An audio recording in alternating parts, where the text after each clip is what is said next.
heard recently there Shane Lynch from Boyzone. He's been fairly vocal about it over the last year or two, about him, I suppose, studying the occult and black magic, dark magic back in the early 2000s, 90s, and he had to pull himself away from it because he found himself getting too deep into it. He said things like that he has witnessed, I suppose, record producers praying satanic rituals over CDs. Have you bear witness to any of that, or have you heard of many other frequent stories like that, Mark? I've certainly never witnessed anything like that myself, but I've certainly heard stories from others who've been more deeply embedded in the industry that this sort of thing actually goes on. And what Shane Lynch was talking about there is a modern day reboot of what a guy named John Todd, known as John Todd Collins, was talking about in the 1970s.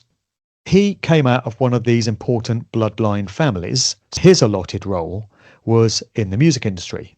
And for whatever reason, he decided to break free of his family connections, and he became a born-again Christian, like Shane Lynch, and did a series of testimonials talking about the stuff that he'd witnessed during his years in the music industry.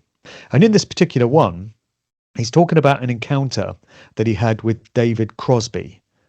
And he said he bumped into David Crosby in LA, and he said, "I've got to know, David, are they still doing the same thing in the record companies whereby they would bring in a coven of witches, and these witches would perform a dark ritual whereby they would cast a spell or a hex on the master tape recording of this new album about to be released?"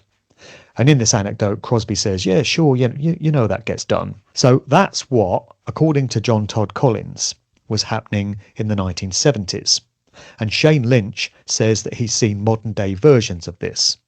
So it would seem to be a standard practice that's been in place for decades. And now music is produced electronically and digitally. So we can only imagine the sort of stuff that could be getting stripped into recordings without anybody's conscious knowledge of it being there.